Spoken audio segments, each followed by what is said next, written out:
so happy that we finally got them here halfway across the world from us. Amy and Maggie from Thinker Themer are here. How are you two? We are so great. Thank you so much for having us. Yes, excited to be here. Well, thank you for getting up early on a Saturday for me.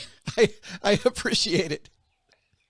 Oh, you're welcome. We often actually do a lot of board game content early in the morning before our day job, so it's not different for us. So yeah, thank you for staying up late. Get the voice warmed up and going, and then we're good. Yeah. Well, I would like to talk to you because a lot of people are interested in starting a side hustle, but that's another time. Maybe we'll have you back and talk about this side gig and creating this channel that's gone really, really well. We told people in the open about how Board Game Geek just did a kind of a spotlight on you, and I've just been a big fan for a long time. But I do want to ask you about this because a lot of our listeners are not board game players, right? How did you two get involved in board games? Like in most relationships, one person is like the instigator and then the other person might be dragged into it. Is that the two of you? Well, it was lucky that one of Amy's friends was the person that introduced us. We sort of went over for games night, and they brought out this game called Splendor, which is one of the very well-known gateway games. It's all about kind of like gem collecting, but it's a very, very clever, very simple to get into, but quite crunchy to master type game, and we just loved it. And then over a series of date night or game date nights with these friends, they introduced us to like more and more games. Another one called Dominion, another one called Ticket to Ride, and we were like, "What is this? This is amazing! We need to know everything about this." And we actually both got into we were both discovered the hobby at the same time, and we both got like incredibly obsessed and addicted straight away. So it was actually quite lucky that then it's lucky in a way because we have someone to share it, but it's unlucky because there's no one to kind of hold us back. We enable one another a bit too much. So yeah, that's how we got into it. Well, I have to ask then, in Australia, because in the United States, you get a tax break for things used for business. So part of what I like about talking board games is I get to write all those off against my taxes. Do you get that too? Do you have a similar system? Yeah, it's very similar. So we have, of course, set the channel up as a bit of a business, not to necessarily make money, but it definitely helps because we do earn some income through YouTube, whether that's ad revenue or the support of our wonderful community to help the channel going. So yes, it does make some game purchases certainly tax deductible, which is a nice little benefit. Yeah. It's that whole thing. It's as long as you're having to pay tax on it, which is we would because it's income, then you get to deduct things against it, and that's fair. I think that's fair. Yeah. No, absolutely, and what a wonderful way to justify your addiction. Like, very true, 100%. Well, you've been nice enough, though, to share with us today 2 top 5 lists. The first top 5 list that you put together for us, and thank you so much for doing this, is just 5 games that you really like, and we'll do this kind of David Letterman style, 5, 4, 3, 2, 1, where 5 games that include economics or maybe a little bit about money. So let's do those. How about our number 5? Sounds great. Well, we haven't put them in any particular order, but we'll start with... Well, because they're all good for different reasons. Oh, yeah, that's right. Yeah. And they're all coming from our collection, so we love them all. But the first one is a bit of a classic, and it's a little card game called High Society, and this is by Rainer Knizia, and it is a game where you're playing as the French aristocrat. You're trying to collect wealth and adornment that are going to prove that you are definitely worthy of everybody's time in the social. You want everyone to be jealous and envious of you, and the way that you achieve that in French high society is through having the most luxuries. So that's what you're going to be spending your money on. Yeah. In this game. Yeah. And so everybody starts with a handful of cards that all have different denominations of monetary value, and you're going to be bidding on cards as they come up. So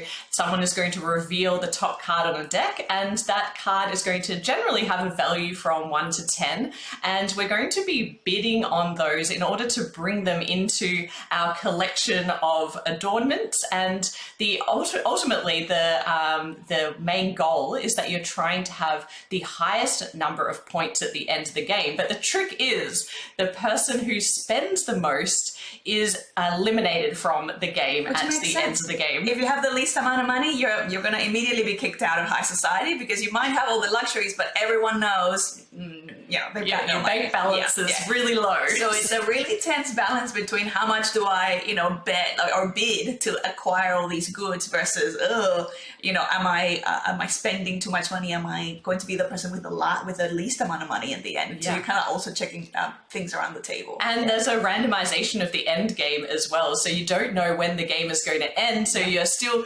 thinking, well, do I have enough points to win at this point? So it's very, very difficult, tough choices. The other thing that I love about it is there's also some of the cards are faux pas, so like scandals or things that you don't want. Right. And so that round is hilarious, because now you're actually bidding to not get that. So everyone's like throwing money to make that problem go away, sort of thing. And so it's the person who can't or won't pay for that to go away that ends up getting these usually either negative points or something that's going to halve their score. And so it just creates an incredible dynamic and tense and hilariousness around the table. I absolutely enjoy it. Love it. Yeah.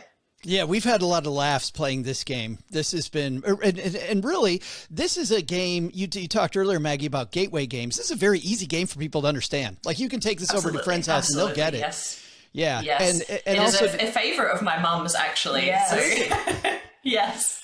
Well, and also to your point, I think my favorite part is when those cards come up of the things you don't want. Like, that is my favorite part, where you're like, oh God, no, please. No. Yeah. I do not need that.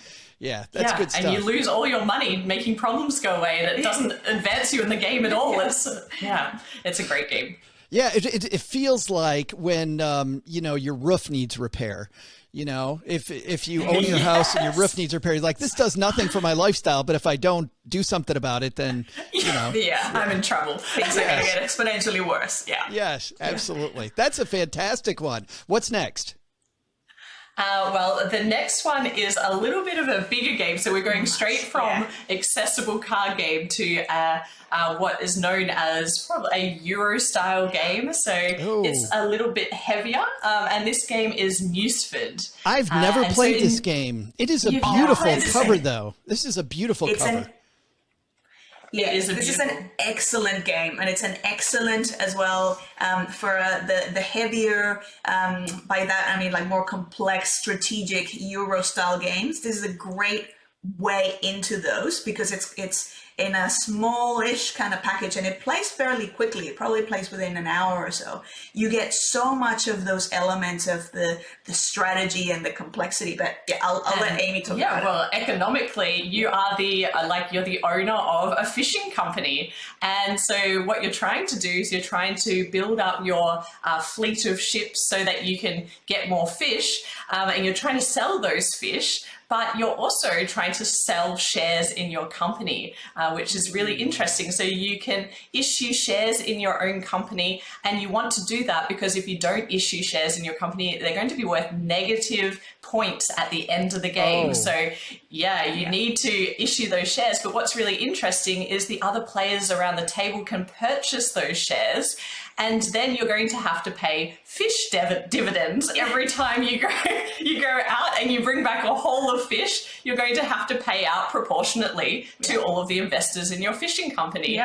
So it's just a really interesting, economic dilemma. Because it's all about, like, ultimately, it's sort of this concept of having your net worth. So it's a combination of shares. It's a combination of the buildings that you manage to build based on all that money that you're able to kind of accumulate along the way. But also you can buy shares in other people's companies, and then you're actually getting those fish from from the other companies. You can even buy back your own shares if they're available. And so you're then, just like when you buy back your own shares, you get to keep more of the profit. But when you buy them back, there's no negative, because it's already, they've been sold. It's sold. You're buying them for good reason. So I just love how much they've managed to, and it has also an excellent solo mode, I should say. So if you're out there there wondering, oh, I don't really have anyone to play something like this with, you can play the solo, and it's an excellent, very, very streamlined way to play. You don't have to worry about any kind of complicated AI or robot to facilitate. It's just beautifully, simply done. This game wasn't at all on my radar, and now I'm like, okay, take my wallet. Just take my wallet, because this sounds totally like me. But I love the idea. So what you're saying, I think, so Amy, if you're winning the game, and I think you're doing really well, I can buy into that winning, right, by buying shares of your company. I mean, if you're doing really well, then I share in that. You get only opportunities as and when I decide to issue shares. And so if I put them out there onto the board, then you have the opportunity to snap them up. And there's lots of other elements in the game too. You're clearing forests so that you can build buildings that are going to help you, get other resources and continue your journey as, to build more ships and to get help from elders. So it's much more complex than just the issuing of shares, but that certainly is a really interesting component of the game. But this one is much more for somebody that wants a little bit of a deeper dive, I would imagine. Absolutely. Yeah. Yes. Yeah. But this designer, Uwe Rosenberg, I mean, he's done multiple people over the years have talked about another game of his that's much more accessible. And I don't want to preview, maybe this is coming up later, but Bohnanza, his bean trading game, like tons of people have talked about that. Very different game. Very different. That is not on our list, but now I wish it was, because we absolutely love that game. Yes. Yeah, it's hilarious. And it's just this like back and forth, and I've got stink bean, who wants my stink bean, or who wants my coffee bean, or it's a hilarious negotiation. A card shedding game. You're just trying to sell things to people who don't want them. Also hilarious if you're not in the room, if you're kind of overhearing people talking about it and sharing, like trading beans. It's just, apparently it's a hilarious conversation to overhear. No, Maggie, it's funny when you said, who wants my stink bean? My dad loves this game, and he's shortened it to just, who wants my stink? Who wants my stink? And we're like, no, nobody wants your stink. Nobody. Yeah. That's a classic dad thing to do, I think. Yeah. Yes. And for everybody listening, I'll just throw that in the show notes too. But oh my goodness, I love the idea of being able to buy other people's shares in a game.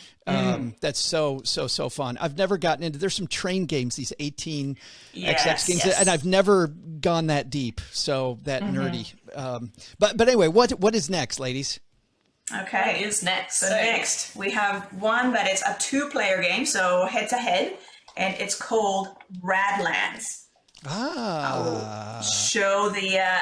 Radlands takes place in this post-apocalyptic world where everything has been ravaged, and the currency now and all that really matters is water. So droplets of water are actually the equivalent of money. So that's what you're using to build things, to acquire or recruit people, to pay them for the things that they're doing. And what you're going to be doing is you're going to be protecting, essentially, both players are going to be protecting their 3 camps, which is where you're going to be holding, essentially, that's where obviously your water, your precious water is being held.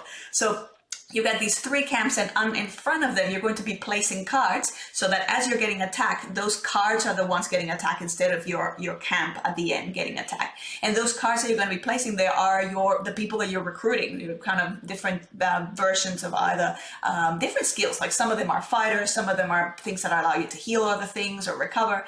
But the interesting thing about this is, again, as you're using, like, water is or the currency is so scarce that every turn is so excruciating, going, oh, what am I going to do? Am I going to try and get more people? Am I going to activate some of the people that I have?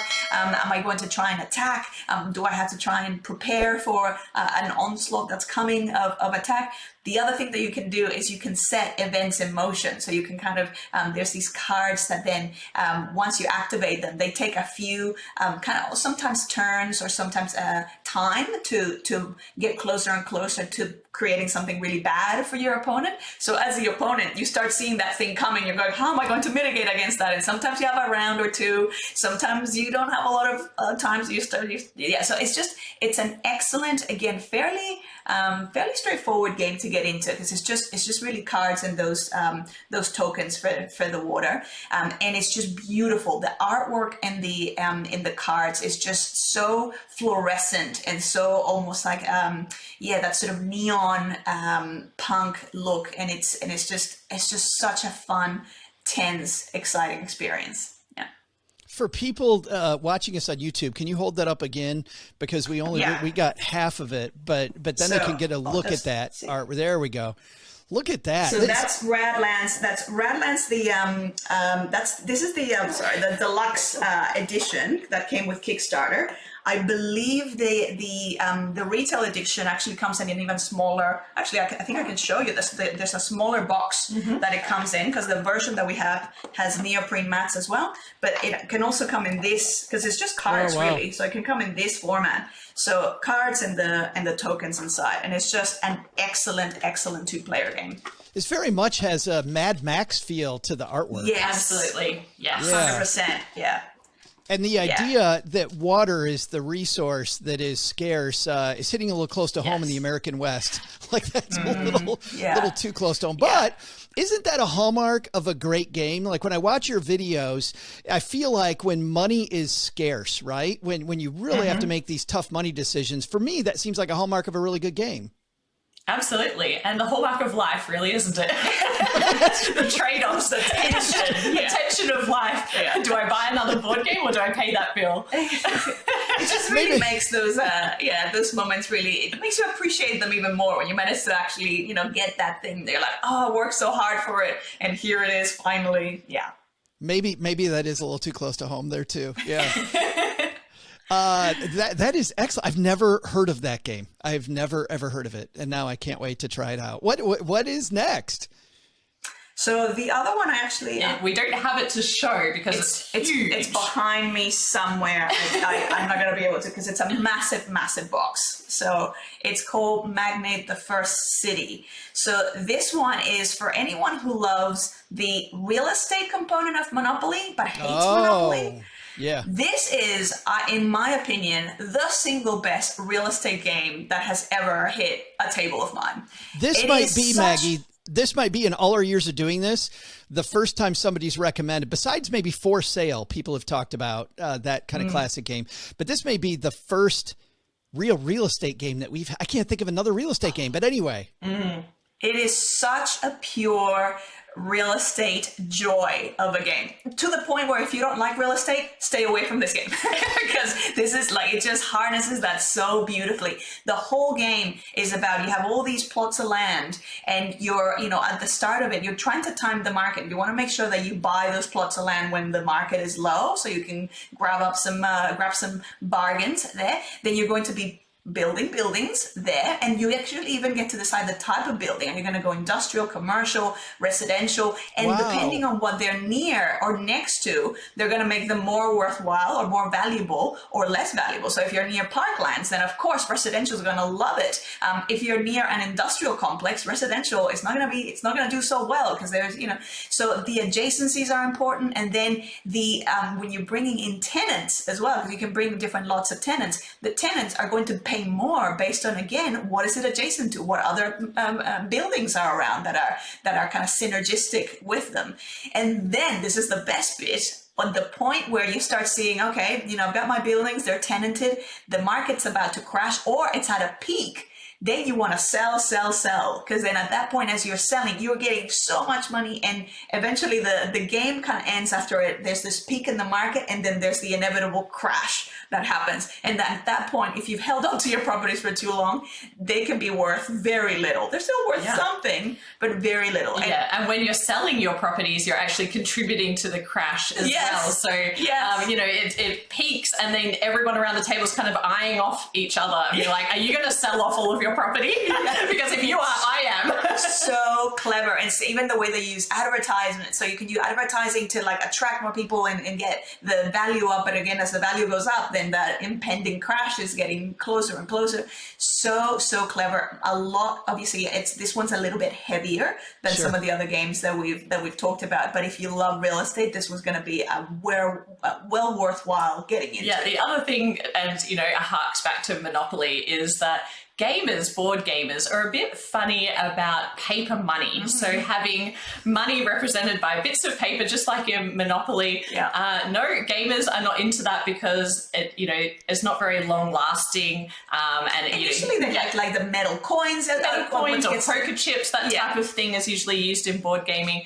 But this game has paper money, and at first we were like, I'm not sure about that. But in this game, you get a wallet that stores all of the paper money and keeps it hidden from your opponents so they don't know how much money you're sitting on. And this wallet just gets fatter and fatter and fatter. So and it is so satisfying to feel so rich. Or the opposite, when it's very thin. Yeah, you're like, oh no, we're done, but all my money is tied up in the buildings, and I know that my payday will come when I, finally sell those buildings, or when my passive income will come when the new round starts, and I get to charge rent to all my tenants. So it's just so well executed. It's an excellent game. So it's Magnate First City. I think there's so many of our fans that are going to love that when we have so many people interested in real estate that listen to the show. I do have a question about it, though. When you talk about the economic cycle and the inevitable crash, is that at the same time every game, or is it random, or can we it sounds like you can kind of see it coming, though.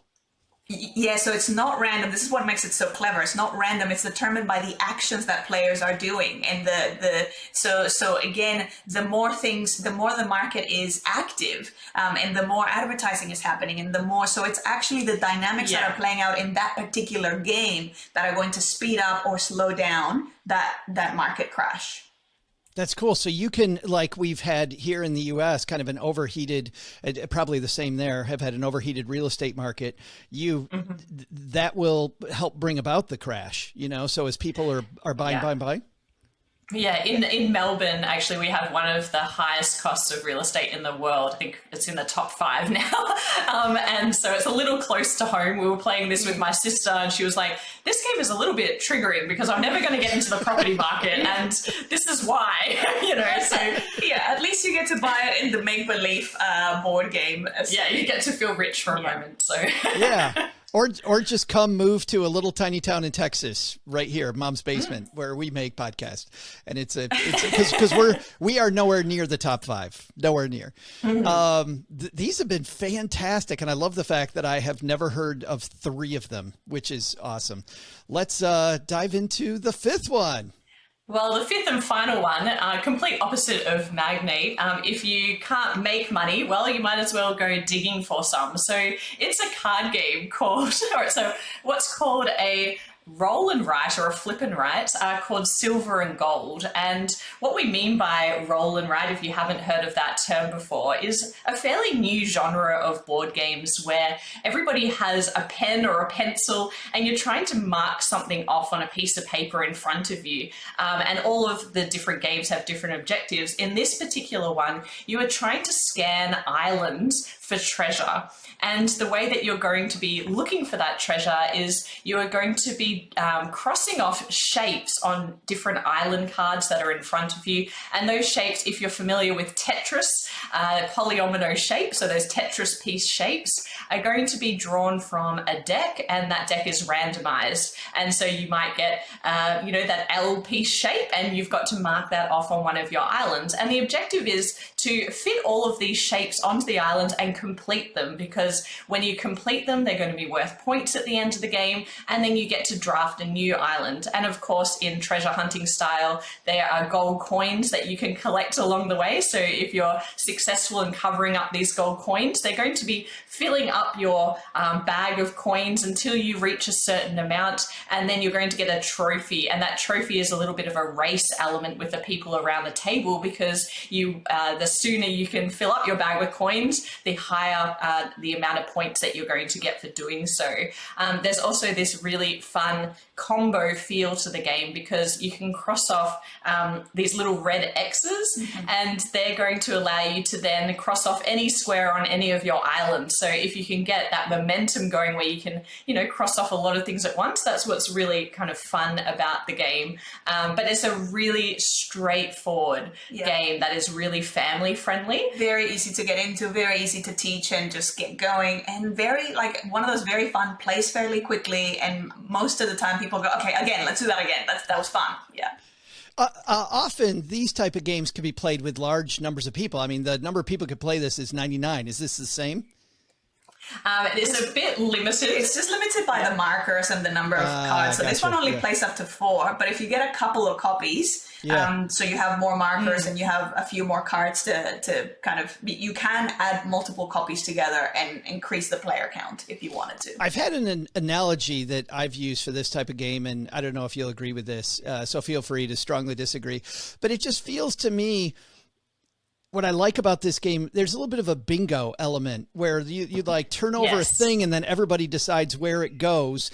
It's kind of like bingo for people with a brain, you know? Yeah, that is absolutely a great way of explaining it. Because I also love bingo. Oh yeah, bingo is excellent. I will not hear a bad word about bingo. But also in this one, there's choice. And this one, because in bingo, it's just about, making sure that I capture, the numbers that came out. And this one, there's like, well, where am I going to put it, and in what shape, and in what form? So yes, there's that element of like, oh, which one came out, but also, what are my decisions? What decisions am I going to make? Everyone has the same shape, and you're all doing different things with it. I love that. It's kind of pure information, and it's just about who can use that information in the best way. Yeah. So. Which I like. That creates these great conversations. I mean, part of what I like about board games versus a video game, let's say, is that they're so communal that you can sit across a table from people and have these wonderful discussions. But, when I play this type of game, at the end of the game, we're all talking about how we made different decisions with that same information. Yes. And that's kind of, I put it over there and that's where I screwed up, Yes. Which is super absolutely. fun. Well, those are fantastic. We will link to all of Amy and Maggie's top 5 here on our show notes page at stackingbenjamins.com. In just a moment, we're going to have you ladies come back. And, for a lot of people, they go to Target, they go to Walmart, and around this time of year, try to play games with friends and family. And if you don't know what to buy, you might make a really bad decision. So Amy and Maggie are going to help us not waste money and make some better decisions when we buy games around the holidays. All right, we're here with our second half of our discussion with Team Thinker Themer. Before we get back to this second idea that we have about not wasting our money on games and making good choices of buying games when we play them with non-gamers, with friends and family, stuff that's fun around the holidays as we get together with lots of people. I want to ask you about Thinker Themer. And about how you guys decided that, are you truly, Amy, just all about the thinking, the mechanics of the game, and the theme is irrelevant, like what the game, you could be trading stuff or making wine or who cares? And Maggie, are you really just all about the theme and who cares about the mechanical parts?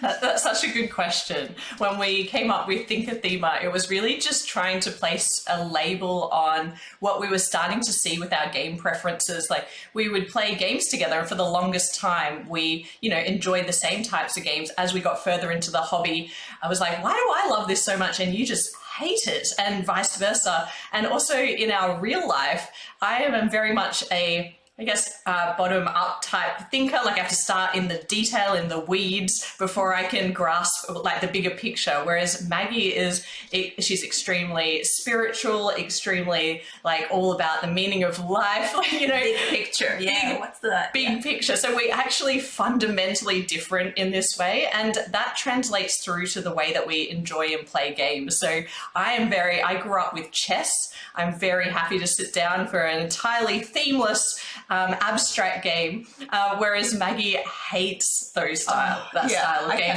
Because there's no meaning to it. There's no reason for being. There's no thematic, bigger picture. I'm like, but why? Why is this happening? Why am I doing this? Like, I don't understand. Yeah, but I guess the games that we both enjoy the most are ones where the two come together. So when there's a purpose or a strong theme, and then that plays out with the mechanics of the game, so you actually feel like you're doing what you're meant to be doing. So those are definitely our favorite games because it brings us both together in competition, of course.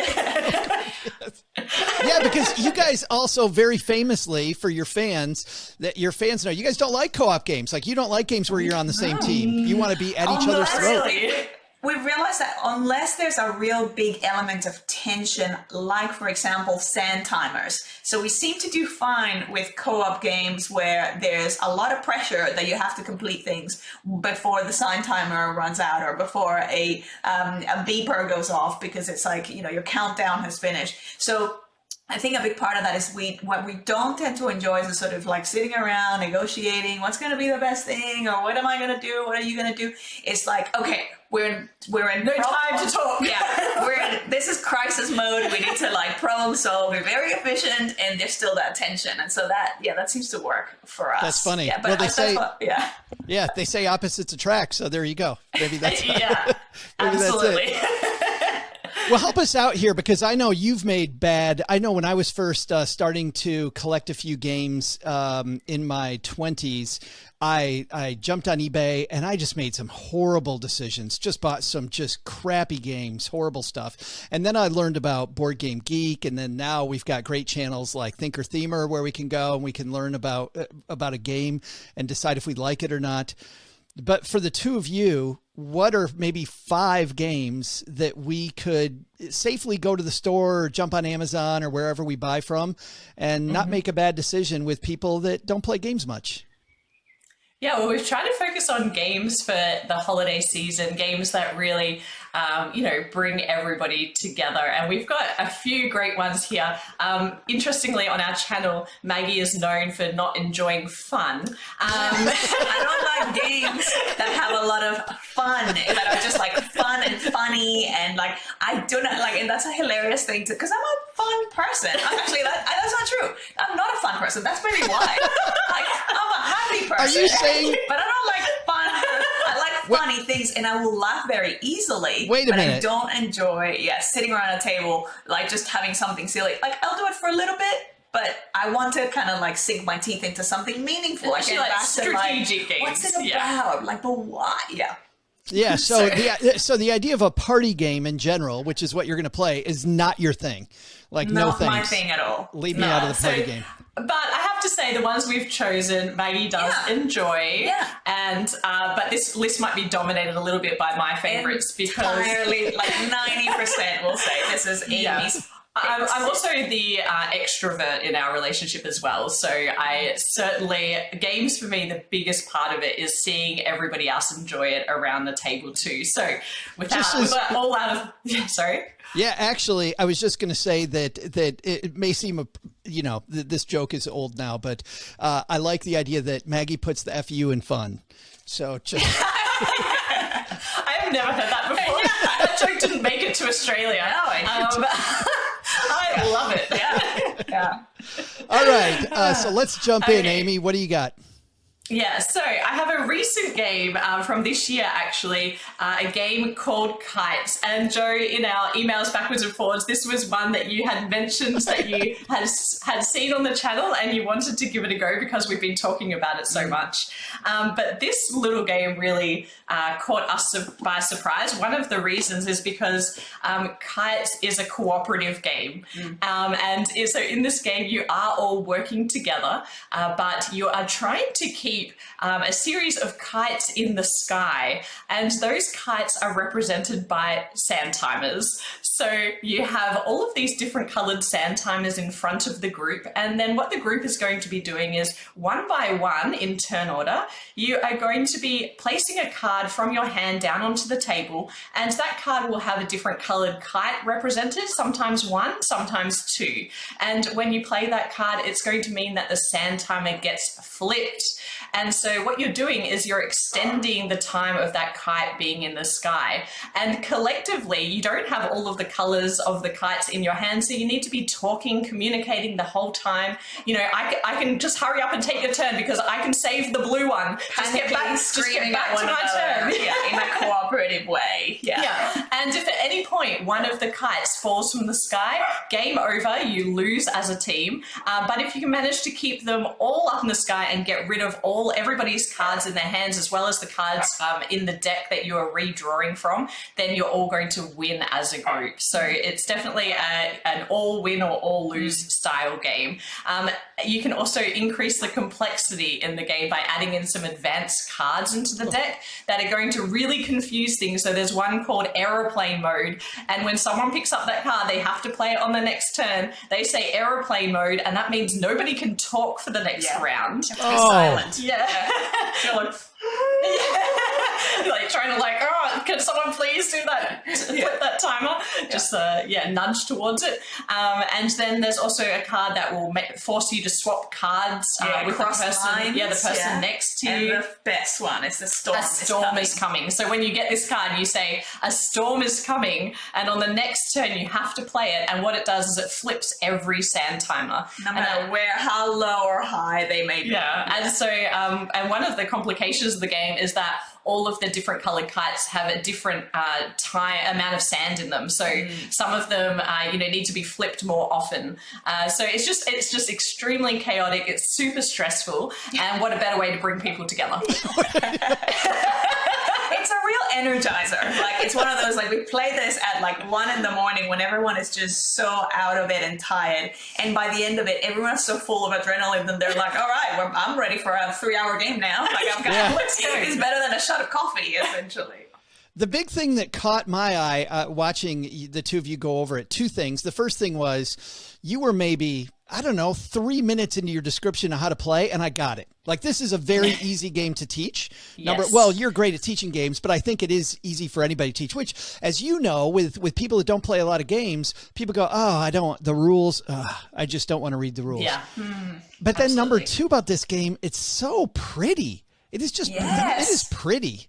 Mm-hmm. Yeah, the artist by an artist called Beth Sobel, who is quite famous in the board game realm for doing beautiful artwork across a number of different, themes, and the kite artwork is just gorgeous. Yeah, it is stunning.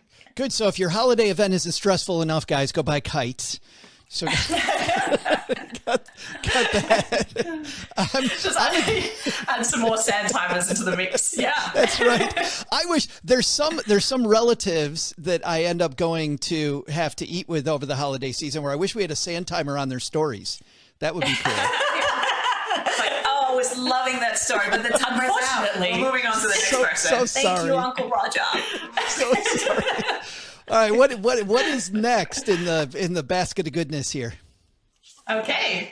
So the next one is a beautiful game. Now, this is gorgeous. This is brand new too. This is brand new. It's called Flamecraft. This is a gorgeous production, much bigger box. So this is not the one that you kind of just, crack open in between family events. This is one of those that you want to, we want to have the table and you want to have some time to kind of sit down and play it. But in this game, Flamecraft, you are a flame keeper. And what that means is you can actually communicate with dragons. But these are not your stock standard destructive, mean dragons. These are their cousins who are just so beautifully gentle and artistic. And so they are artisan dragons. And so you're essentially in this beautiful town with all these lovely little dragons who all they want to do is make crafts. And so there's all these different shops, and you're going to be essentially matching the best dragon to the best shops so that they can help with, flaming things, making glass, making, helping. They're basically hipster dragons. They're hipster dragons. Yeah. But it's kind of, and so every component of this is just so beautiful as well. It's one of those beautifully aesthetic experiences. It's fairly light in terms of the complexity to get into, and it is a good way of teaching gamers about the mechanic of what we call worker placement, which is you're kind of taking your worker or your kind of key dragon, putting them in one of the shops, and then activating different things, either getting things from that shop or the ingredients, or fulfilling what we call a recipe, essentially in that in that area, which again either means that you can attract more dragons to that shop, or give you points in different ways. And so it's a fairly, from a theme point of view and just from like a table presence point of view, it's just beautiful. Yeah, I think young and old will really enjoy this, but it's just a great gateway game. You know, we're always looking for ways to bring more people into the hobby of board gaming, and this one has that table presence to bring people in, but it's also not that complex, but it teaches you little elements that, you know, you can then take and kind of level up your board gaming sophistication. Yes. What's the minimum age that's listed on the box? Do you know? The minimum age is 10. And one of the things that I learned about that when you see the minimum age, this was one of the things that got me once. I was like, oh, I remember seeing it, I think before, it's like there's minimum age 12 or 14. And I thought, oh, that means that it's a really complex and, you know, a heavier type game. And that's not what it is. A lot of times the age apparently is more to do with the level of testing that they've done, that they've put into, which is an investment in terms of from the publisher side.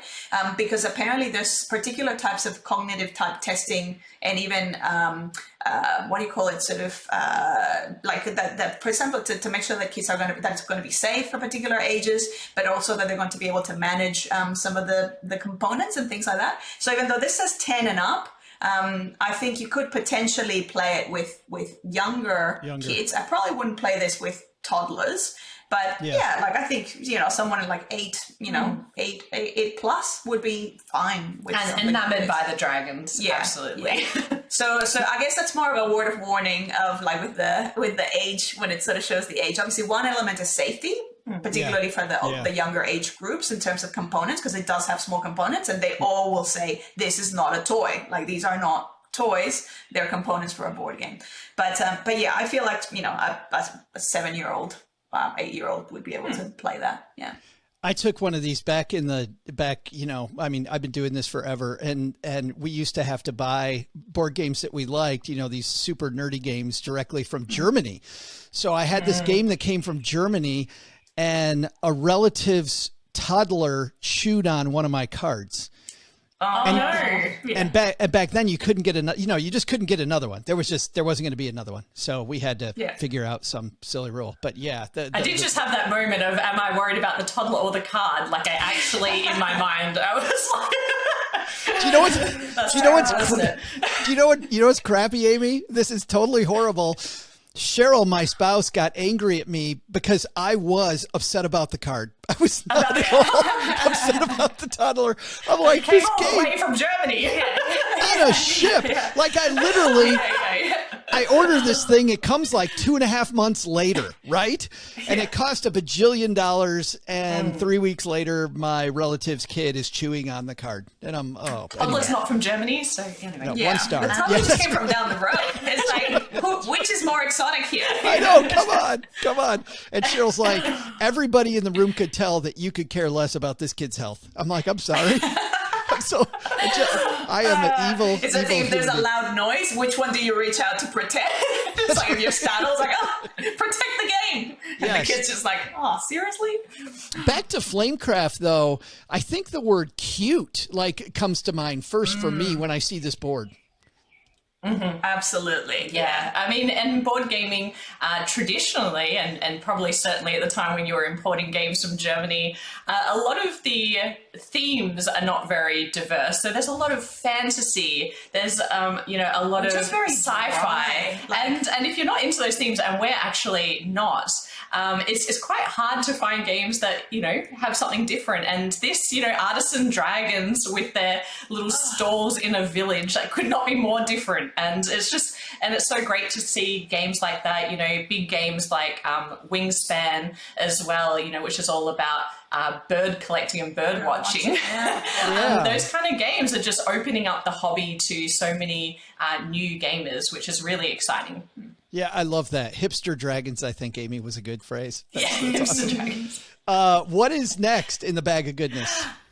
Well, the next one is an absolute favorite of mine. I'm pretty much known for always buying copies of this and sharing it when I go to cons and things. It's a little tiny game called Taco Cat Goat Cheese Pizza. And when you asked about the list, of course, I always want to share this game and talk about this game. Any excuse.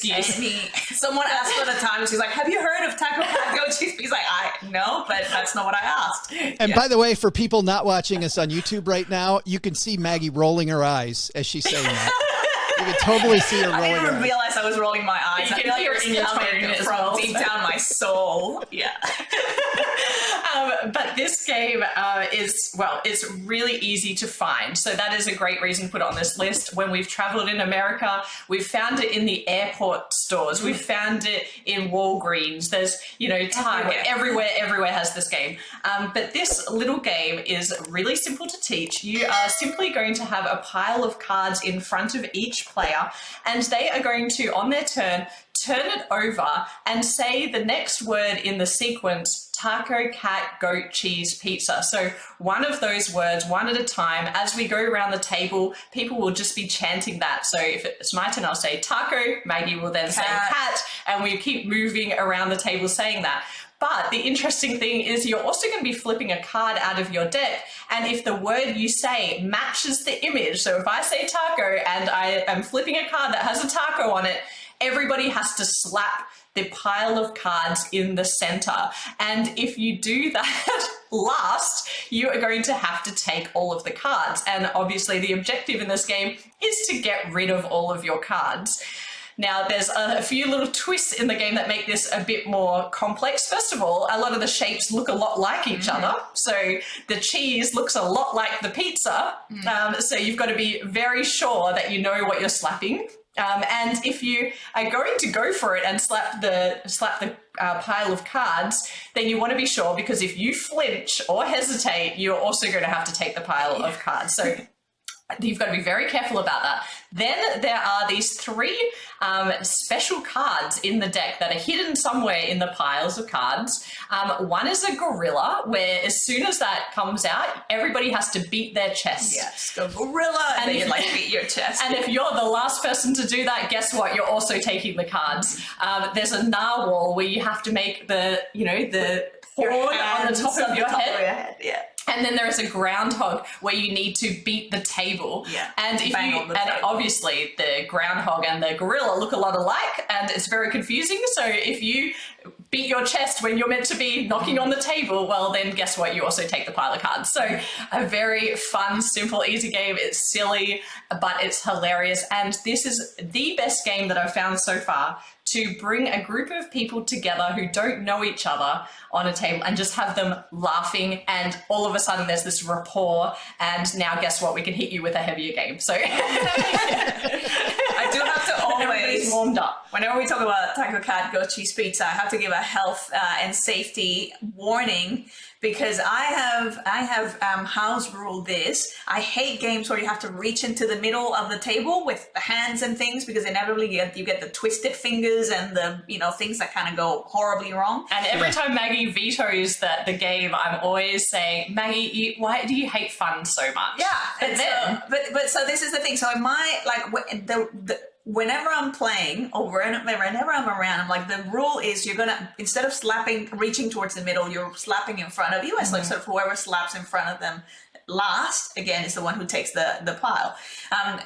And they always give me crap about it, going, oh, why do you have to? We now have met someone who actually broke their finger. Really? So someone came up to us and said, hey, I want to show you something. Yeah. And I posted on our social media and saying, basically Maggie was right. Yes. And then multiple people wrote back and said that they have also had injuries playing this game. So if you're out there, you do end up picking up this game, please be careful. Be safe. I would recommend my house rule of don't reach into the middle to kind of cover the card. Just slap right in front of you. It's still very fun. It's still fun, which means that I still don't enjoy it because it's still too fun. I like watching it play. I like watching people playing it.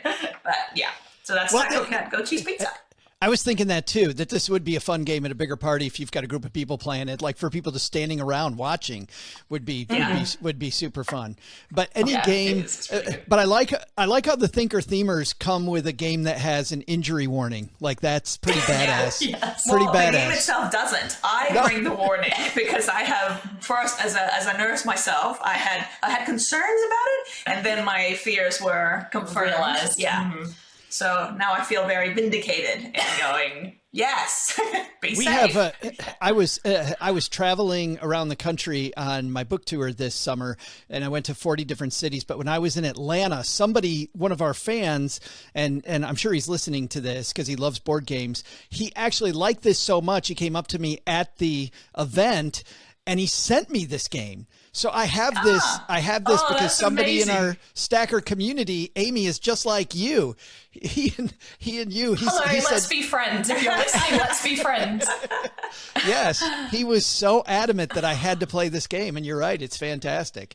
And there is actually there's a Christmas edition, there's a Halloween edition, and there are many other variants of it. And of course, I have to own them all. But because it's like I own all the Cards Against Humanity sets and I don't play that game anymore. Like I never play it. Yeah. I'm like, oh, they have a new set. I got to buy that. Why? I got to buy that. Yeah. Well, the designer of this game actually knows me, and not from the channel at all. No. Just from there's that crazy fan that always finds me at a board game convention and has to buy something or get my pins or Well, the way we've been chasing the two of you around, I thought you guys would think that way of me. Oh, it's the crazy podcast guy that wants us to come on. Yeah. All right. I think we have one more, right? Is my math right? We got one more? We have two more. Oh, my good. Bonus content. More. Yeah, more fun.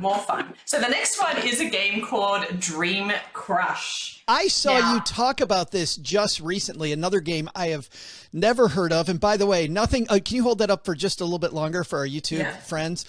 Nothing turns me off more than a game that says a timeless fantasy dating game. But a timeless fantasy dating game. That's a good strapline. Hearing the two of you talk about it, this game sounds hilarious. It is. It's a really, really fun game. Sorry, Maggie. But in this game... I actually don't mind this game. This is the exception to the rule. Yeah. So in this game, you are on a dating show. So imagine, those old school dating shows where there are 3 potential suitors.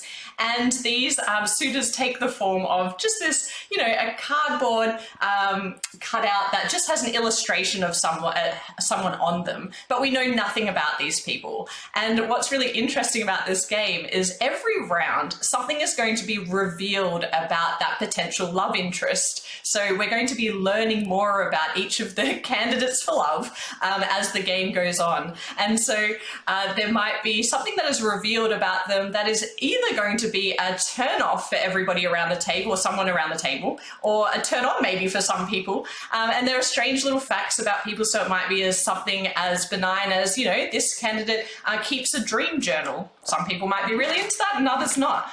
Or another one might be that every weekend they want you to go to a motor show with them. And some people might be like, that's great, I'm into cars, like that could work for me. And other people are like, well, that sounds like the worst possible thing to do on the weekend. One that is like, has a cockatoo that will live 50 years and hates you.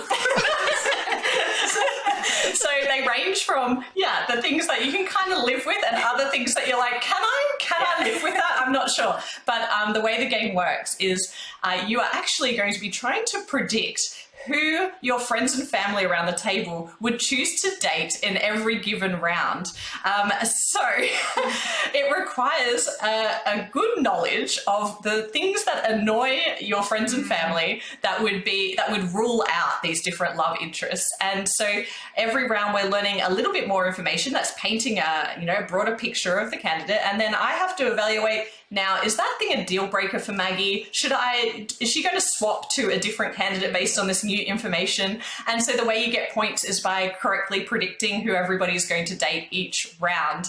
And it's extremely hilarious, as you can imagine, in the table talk that goes on when someone decides to stay with someone or decides to swap. And you're like, of all the things, that's the thing? That's where you draw the line? That's where you draw the line? Like, how can you put up with this other thing? And it's just really hilarious. I will say, though, this game shines the most with a group of people that you know really, really well. So a really close group of friends. It can be a little bit awkward if you choose to play with your parents, for example. Might be things that you don't want to know that come out. Like, oh no, mom, like I didn't need to know that.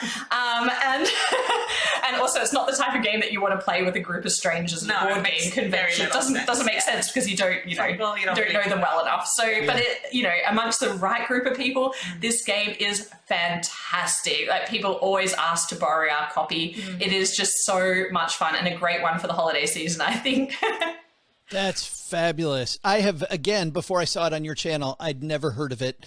And it's on my list because I know our family would have a ton of fun with that game. And the fact that it's awkward, our holidays are already awkward. So this just makes it even more delicious. So much but more. It's just like, it's awkward in a funny way. It's not because exactly. none of it, none of the stuff in there is like controversial or awful or confronting. It's all really silly stuff. So. All right. Well, now we have 4 of them. I feel like I need a drum roll, and I feel like I'm going to start crying because this is the end. This is the last one. Yeah, we do. We have one more, and this one is for the gamers out there. This game is called Cat in the Box.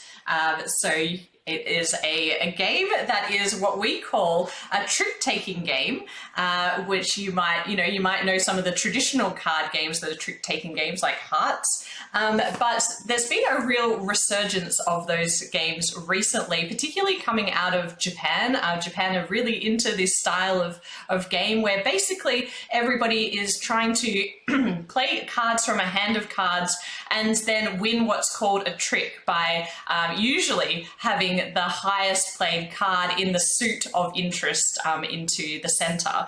But Cat in the Box is really interesting. It's a twist on the trick-taking genre where all of the cards have no suit. And so all you have in your hand is a handful of black cards that have different numbers on them. And what you're going to be doing is you're going to be trying to win tricks by allocating that card a suit as you play it down in front of you. So all players have a little cardboard rectangle that depicts 4 different suit colors on there, and you're going to be playing the card down. So if I have an 8, I might play it next to yellow and be like, this is now a yellow 8. And then there is a board in the center that represents all of the possible colors and their numbers in front of you, usually from 1 to 8 or 1 to 9, depending on the player count. And what you're going to be doing is placing one of your tokens out to cover off that yellow 8. So now the yellow 8 is out of the round and nobody else can ever play the yellow 8 again. So instead of having a full deck of cards, the board represents the full deck of cards. Whoa. But yeah, so it's quite interesting. But what's interesting as well is that there will be 4 8s shown on the board, but actually there are 5 8s in the cards in people's hands.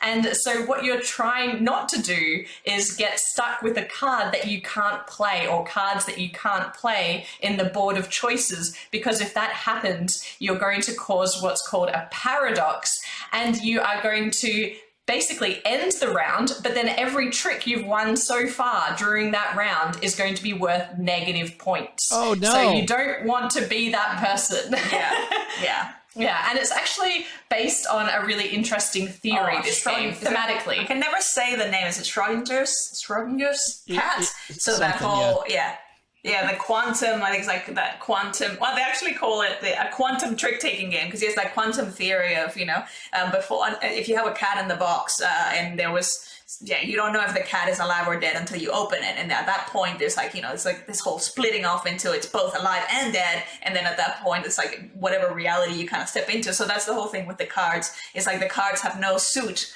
or no color until it gets played. And at that point, it kind of gets decided what color it is. So that's probably the link, as far thematically linked as you go. After that, it's really just, a card game that has got this very, very clever thing of like, oh no, don't be the one that then can't play a card. Yeah. And yeah. But the thing I love about this game is we've been kind of carrying it on us when we're out at board game days, and it's a game that is actually really fast to teach. Yes. And it works equally well with people who have never played trick taking before or are new to board games, as it does heavy gamers who love trick taking, because there's multiple layers to it that you can try and challenge yourself to achieve, more points. So it works equally well with both sets of people, and we love games that can kind of bridge that gap, because obviously during the holiday season we play a lot of board games, but a lot of the people we see over the holiday season don't, and so it's really nice to have a game that we can enjoy and they can enjoy, and brings the the group together. And I think the holidays is the perfect time for that late night card game too. I know in our family, Yes. there always seems to be at some night we'll all be sitting around in a late night card game, and one that's finally different. So we're not playing the same game that we've played every year is also nice by me. Thank you so much, Maggie, Amy. This has been such a great time. What's coming up? So what do you guys have? I know that you just got done going through your game collection and rating all of your games, which I found incredibly fascinating. If you want to see some cool games that you've never seen before, tune into Thinker Themer. But what do you guys got for the rest of the year in 2023? Yeah. Well, we're still working on that series. So we made this commitment to rate every game in our board game collection. It was ambitious. We are about 50. I think we're 50 games through now of probably a 300 or so game collection. But we've got this problem where there's more and more coming in the door. So maybe the series will go on forever. We've now sort of realized it's both a conundrum, but also it makes for a very sustainable source of content, because we literally can't stay on top of all the new games that are kind of coming through. So it means that there's always, obviously, one, we have to be getting rid of games that we no longer play or no longer kind of have a role. We sell them. We might gift them to people who we think are going to enjoy them, and then make room for all the new stuff that also comes in, and then gives us a chance to talk about it as well. Yeah, and just on top of that, we are just reviewing board games or previewing board games a lot of the time, in prototype form before they come out, to give people a sense of what they're all about and whether they want to, spend their hard-earned cash on them. Because it's always board games are not cheap. No, right. So, I mean, you definitely don't want to just show up at a Target one day and just pick a game based on the artwork, because that will burn you. Go to Thinker Themer and check it out and see if Amy and Maggie have looked at that. It's funny. I was speaking with Tom Vassell from the Dice Tower a few years ago, and I was telling him how great it is that people like him and the two of you get these games ahead of time. And is like, as a board game nerd, I'm like, how fun is that? And he goes, dude, it started off as fun. It is not as fun as you think it is.